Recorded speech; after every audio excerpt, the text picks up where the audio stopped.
what are you guys doing as advocates to try and lobby lawmakers to see that this hazardous substance is banned? So I've been to Capitol Hill and I have worked with organizations before to try and get asbestos banned, and it is political and it's big business, and the asbestos lobby unfortunately is very rich and very powerful. Wow. And then you have us little guys out there trying to fight against it. So hopefully going forward with the new administration, a more pro-environment and pro-health administration, that we will see movement in the area of banning the asbestos once and for all. More important to me though than banning asbestos is finding treatments and funding research to help find a cure. That's where we're going to see more promising results in my idea. And I've been around this for 15 years.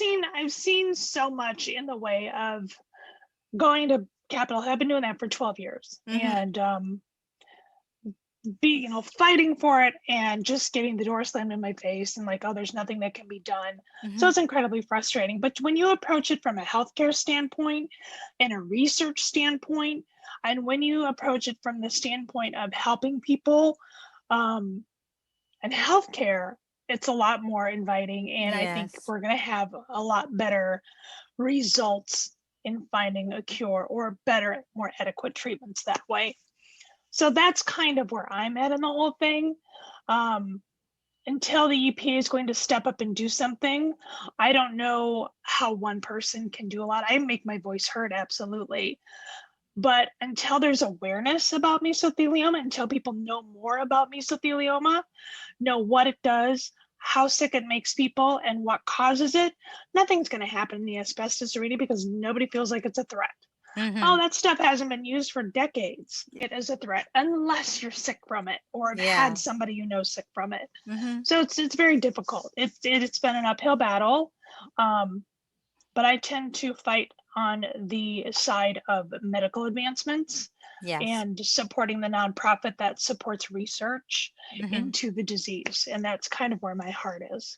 Yes, I agree with you totally. As you know, that area of advocacy, clinical trials, research, increased funding for research, that would go further than actually, because I think it's going to be very difficult to even ban for the next how many years, because this is something that is found everywhere.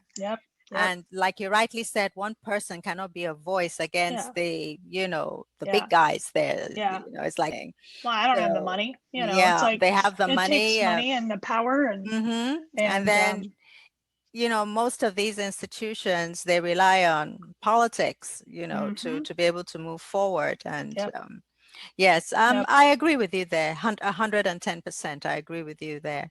And it's very good what you guys are doing, especially with the nonprofit you mentioned, to try and see that there are better outcomes, as regards that, what you do. During this period of your diagnosis, because, going through this, you just had a child, you're, a new mom and newly married relatively. What was going through your mind during the time of your diagnosis? I know I mean, just listening to you saying that you told your daughter, okay, I've just had a baby, I've got to fight this. I have no one, my child has just been born, I'm not leaving my child for anybody. That alone was enough motivation for you to say, listen, okay, we've got to get to Boston, like your husband said. But what went through your mind at the onset? A lot of people do the why me thing, like, oh, why me? I don't. I've never. It's like at one point, it's like I was thinking, it's like, well, I got this. It was surreal. It was just surreal. It's like, this is the weirdest cancer to have. And I thought, well, why not me? I'm young. I'm otherwise healthy. I can fight this. And I felt really, really deep down that there was going to be a greater purpose for it all. I didn't know what it was. I don't know why I thought that. But really deep down, I thought there was something more purposeful to this. Mhm. So then my dad, my dad felt terrible, obviously, because and I told him, I was like, Dad, it's not your fault. You did not make me sick. You were providing for your family. You were Mhm. going to work doing your job. You did not make me sick. It was the asbestos that made me sick. And Mhm. I said, you were doing what you were supposed to be doing. So him and my mom were praying with the pastor of the church I grew up in, Pastor Dennis. And they were praying, and Dennis stops, and Dennis looks at my dad and says, Raleigh, you don't have anything to worry about with Heather. She's going to be a lighthouse. And my dad looks at Amen. him and he's like, what? She's going to be a lighthouse. She's going to be a beacon of hope for people in danger. And and my dad just kind of, started crying, and my dad never cried. And he called me and he told me that. He's like, you're going to be a lighthouse for people. He goes, I never want you to forget that. So now I got a big tattoo of a lighthouse on this arm. Oh, Yeah. bless. So I got a big tattoo of a lighthouse on this arm. That was the origin of So that yeah, tattoo. I saw it yeah, earlier. Yeah. yeah. So, in the memory of my dad, I got the tattoo the year my dad got sick. My dad hated tattoos until I got this. He's like, that's the most beautiful tattoo I've ever seen. Oh, And I wow. have my dad's initials inside the bricks of the lighthouse and the foundation of the lighthouse.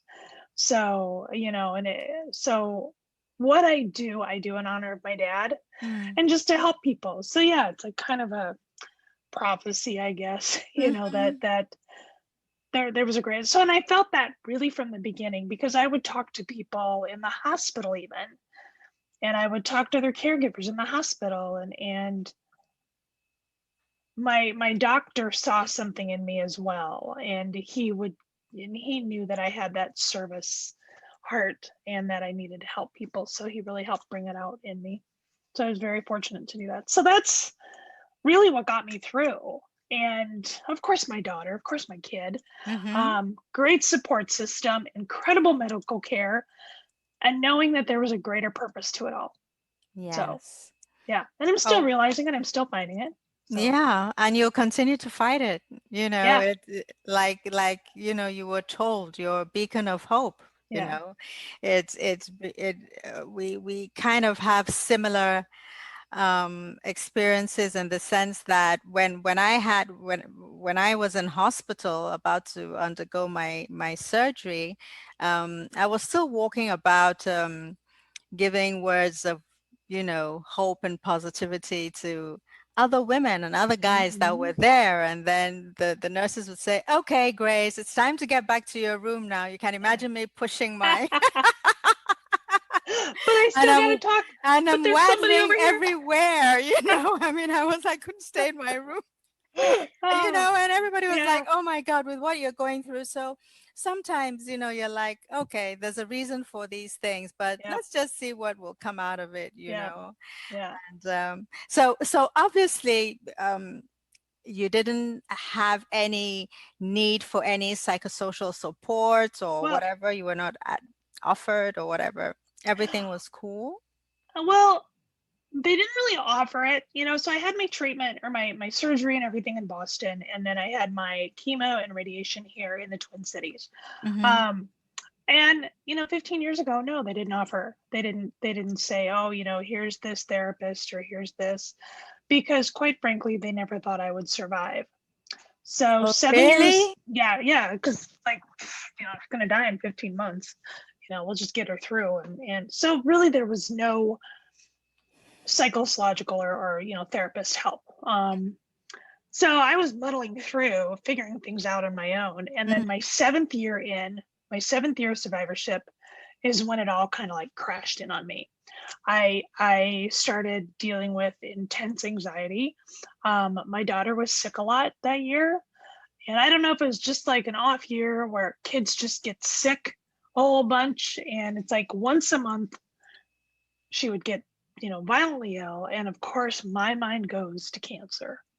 And I was so afraid that my child had cancer after everything I'd been through. And it brought up all of this stuff Oh that I dear. had pushed down for so long. And I was diagnosed with a mild form of PTSD. And I did find a really amazing therapist through the survivorship program through my oncologist, which I didn't even know they had a survivorship program. I was so angry they didn't tell me. Like, oh, but you seem to be doing so good. I'm like, I don't care. You should have told me about this to begin with. Anyways, Yes. I digress. I found a great therapist that really helped me work through a lot of the anxiety and the PTSD, and recognizing what the triggers are, how to recognize them, how to not downplay them, but stop them so I don't spiral into the crazy, like my daughter Into an has cancer, she's going to abyss. die tomorrow. Yeah. So it was not offered to me, but I sought it out, and I'm so glad I did. And I tell everybody, if you're having a rough time, find a therapist. And that's such a the mental health aspect of cancer is so huge. I think it's just as important as chemotherapy. It is. In my mind. It So, is. It because is. nobody naturally has the ability to overcome all this. I don't, it's tough. It's So, tough. It's too much. And yeah, of course, many of us suffer from PTSD as regards this because it's heavy. But like it you is. said, thank God there are support systems to put, Yes. people through. Like you were Yep. saying, this happened to you 15 years ago. Obviously, you didn't get this kind of, outlet to be able to voice your fears or Yeah. anxiety or Yeah. whatever at that time. But Yeah. thankfully now So, these are offered, and yep. one can request for, or Yeah. your doctors or oncologists can request on your Yes. behalf. So Yes. it's great. Yeah. Yeah.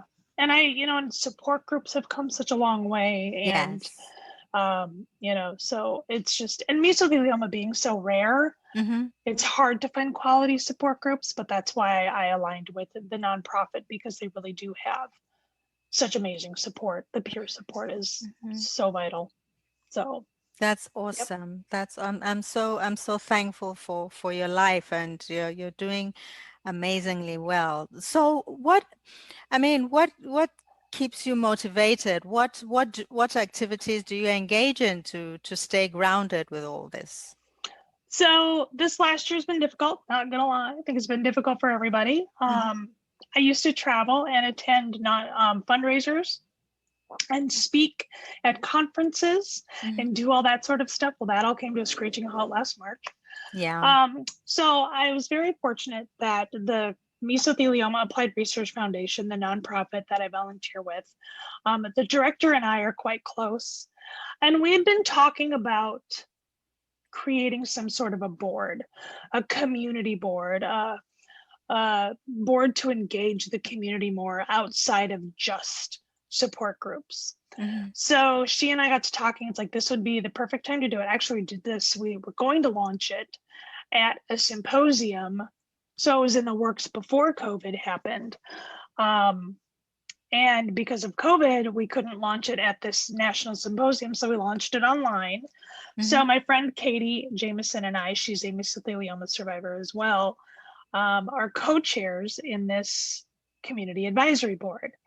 And it is members of the mesothelioma community. And we spent the last year building the board and just to bring together the community to offer support. And we're going to now this next year have committees for fundraising, for This year, you political. mean? Yeah, this year, yes, my Yeah, gosh. we're See, already in 2021. 2021. We have our meeting Tuesday for our first meeting of the year Tuesday. Right. So, outreach for political outreach. We're going to have also for media outreach. And then we're also going to have for hospice and support for death and dying, because that is so Palliative. That's very palliative care, because yeah. it's a big part that's missing and nobody ever wants to talk about it. Yes, And it's everybody something, pushes yeah. it So, away. yeah. And so, we have members of the community, everything from children of patients to, bereaved people who've lost a loved one, patients themselves. So we have people from all parts of the community involved in this community advisory board, and it has been such a wonderful, wonderful thing to keep me busy and doing something. And so then we have like Zoom meetings for the community and have like happy hour and stuff like that. So that's been really good. And yeah, so that's been really nice. So yeah, it's been something to keep me busy. So when hopefully life gets back to normal, I'll go back to attending fundraisers and hosting fundraisers. But I garden, I got just too many pets to deal with, but I love it. All that sort of stuff. So yeah, it's been good. So yeah, that's what I do.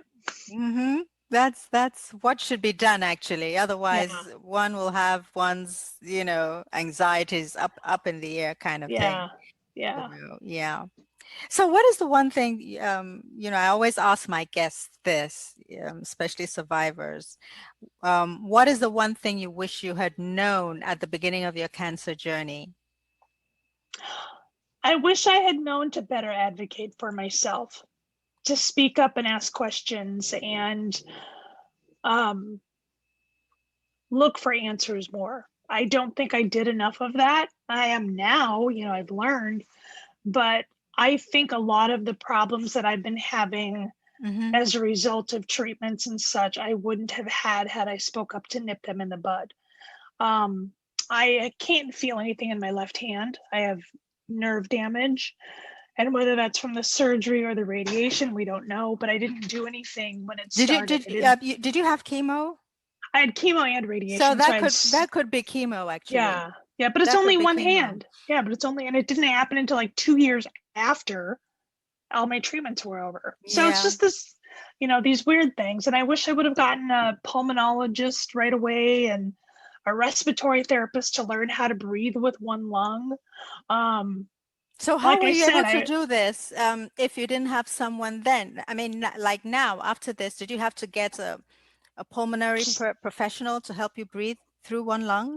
No. Or you had to do it by yourself. So yeah, just kind of did it, Yes, just so there was no offerings of help because they were just like, oh my gosh, she's still alive. So and it's just, so it's like advocating for yourself. And that's what I talk with a lot of patients about. It's like, don't be afraid to ask questions. And the doctor is there for you to ask questions and to answer the questions.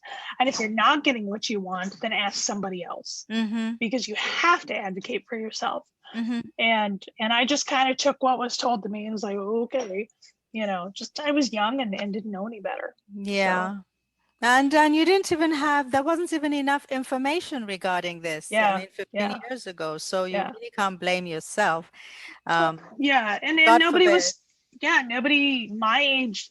So when and you were young, you were 30 something, my right? age being diagnosed.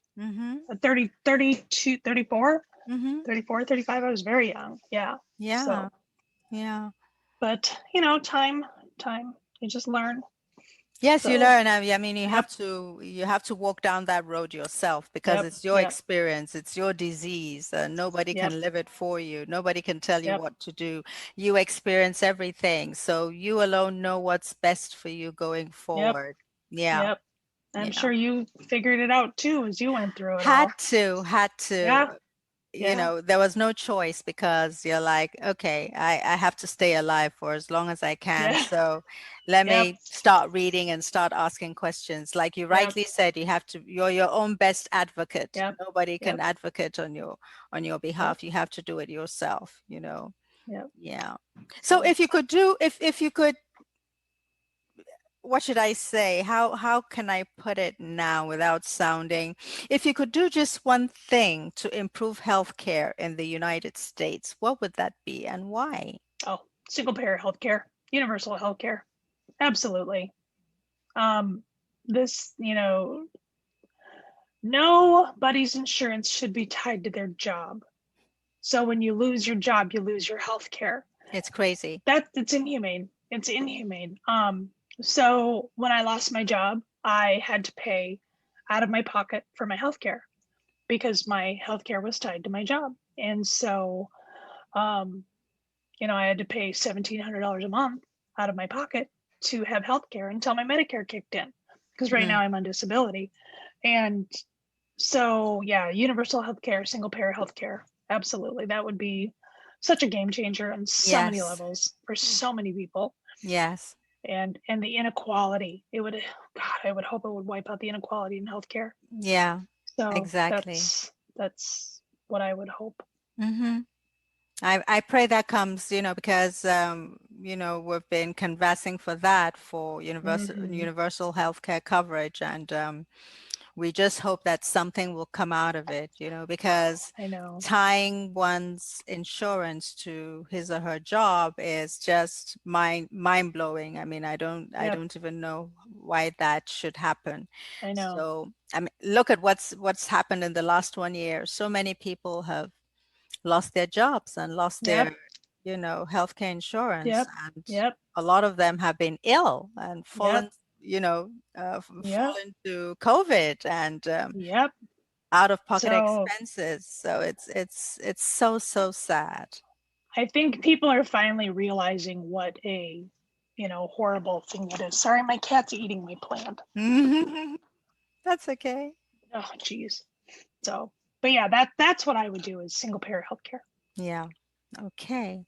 if I could. So yeah, that would be good. That would be, I'm telling you, a gift, an absolute Oh, gift, man. timely gift, if that could be Yep. possible. Yep. I hope so. So to the person, that viewer watching right now, faced with meso or any other serious diagnosis, what would you say to them? Find a specialist. Your family doctor probably isn't the best person to treat you. They can help you find resources, but find a specialist for your disease, no matter what it is, whether it's melanoma, whether it's mesothelioma, pancreatic cancer, it does not matter. Mm-hmm. The sooner you find a specialist, somebody who knows what they're working with, and this even goes for chronic illness, Mm-hmm. the sooner you find a specialist and somebody who deals specifically in your disease, the better your chances are of surviving and living a quality life. So that is my biggest push, is find a specialist as soon as Yes, you and can. and you were talking about resources. So could you name 2 resources that you would recommend, please? So for mesothelioma, the Mesothelioma Applied Research Foundation, and that can be found at curemeso.org, curemeso.org. That is the nation's only nonprofit for mesothelioma. Okay, so And also, you're gonna send that to me so I can put it in my yep, show notes for people to yep, reach out. yep. Okay. So that's the best one for mesothelioma research and peer support, and also the director is a nurse practitioner, so she can help coordinate your medical needs as well. And then Immerman Angels is another wonderful, I'm wonderful. their mentor. Yay, me too. So, and I'm their I just mentor. think, So thank you for yeah, mentioning that. I love I'm Immerman an Angels. They're angel just, mentor. I bet they're so blessed to have you. Bless you So, too. and so you know the mission of Immerman Angels and how Yeah. wonderful it is, and um, how better to help yourself than helping other people. Mm-hmm. Gets you out of your head, and your wisdom from going through what you've been through can help other people. So if you are newly diagnosed, no matter what cancer it is, contact Immerman Angels and they'll find you a mentor angel, Mm-hmm.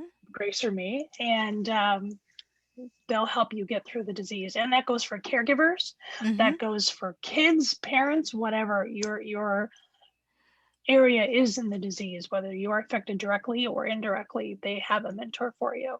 So Absolutely. They yeah. are wonderful. Yes, I've been putting through a number of, in fact, coincidentally, it was my daughter that linked me up with them, Oh because wow. she's friendly with the owner, John. Oh, Johnny. And yes, and yeah, that was how. So I've been on calls a couple of times with Wonderful. breast cancer survivors. Yes, so Neat. that has been So wonderful too. one of my, yeah, one of my dearest friends, one of my very, very best friends I met through Immerman Angels. She Mhm. actually is a lung cancer patient, but they didn't have any lung cancer mentors, but our treatment was so much the same. Mhm. So they said, well, can you connect with her? And so I connected with Jen while she was going through treatment, and she lives in San Francisco and I live here in Minneapolis, but is just so close. And she Mm-hmm. comes to my celebration every year, and I hope to Oh, travel out there as soon bless. as I can and spend time with her. And yeah, so it's been wonderful. Awesome. Yeah, very, very. So, do you have a personal mantra? I do. Um, would you like to share it with us, please? Well, tell me yours. I'd like to hear yours, and then I'll tell you mine. One day at a time. Ah, that is a good one. Yes. And mine is life is a banquet and most poor suckers are starving to death. I saw that. That's at your That's signature, my your other, yep, email. that's my other tattoo too. So I have a tattoo of that on this arm. Mm-hmm. So, yep. And that's from a movie called Auntie Mame. And it is my favorite quote I've ever heard. And it's Mm-hmm. so yeah, that's my mantra. One day at a time. I'm not looking at Yep. tomorrow. I said I'm just looking Yeah. at today first because if Yeah. not, no one can handle it. Yep. Yep. That's fantastic. Heather, you have been just you're such an amazing patient advocate doing what you do. As your dad rightly said, you are the beacon of hope and lighthouse for people who need to get through this, not just from mesothelioma, but a lot of other things. I mean, 15 years down the line isn't any. Mhm. It's no easy beans. Nope. You've been doing so well also in trying to um, heighten the awareness of asbestos and its long-term effect on Mhm. health and so how may my audience actually connect with you on social media? Because this will also be in my show notes. Okay. Instagram, LinkedIn. Instagram, Twitter, Facebook. I have 2 pages on Facebook, and so I have a personal page and a public page. So Heather Von St. James on Mhm. Facebook, Heather VSJ everywhere else. If you just Google my name, you can find me. So oops, my Mhm. headphones are falling out. So yeah, you can just find me anywhere, Heather VSJ, or just Google me. I'm easy to find. Oh, So, and I'm awesome. always happy to talk to people and answer questions and help anybody in their journey, no matter what it is. Oh, So, yes, I know you will. You're just a phone call away. With what you've been through, you're absolutely a dream. Thank you so well, much, Heather, for showing up and coming to give your take on this very awful and rare disease. And we thank God that you're still here with us and with everybody else to shine your light and let people know that, while there's life, there's hope, you know. mhm. You're a veteran, let's put it that way. So you're the best person to talk about this, you know. Well, thank So you for it hosting this wonderful podcast was and giving wonderful people talking to such you. a great resource. So thank you for having me. It's been You're wonderful. you're welcome, Heather. Thank you so much. So Thank before you. I sign you out, let me just, say my outro to my audience, right? So, my dear audience and friends, there you have it. You've been listening to my very educative convo with Heather Von St. James and how she's been able to live purposefully after her diagnosis by being a voice for the mesothelioma community and spreading awareness about the deadly effects of asbestos. And so I'd like you guys to get a few takeaways from this conversation. Before you pull up that flooring, knock out the bathroom, or drill into a fence, get your head round the prospect that there is plenty of asbestos about. Mhm. So know that, education is key and awareness is major. So guys, thank you so much for being a part of Cancer Convos with Grace B. And if you do like our channel, please don't forget to like, subscribe, and share. Thank you so much. So until the next episode, this is Grace B signing out, wishing you love and light. Ciao, ciao. Thank you so much. Bye-bye, Heather. Bye. Thank you. God bless you. Bye. Thank you so much.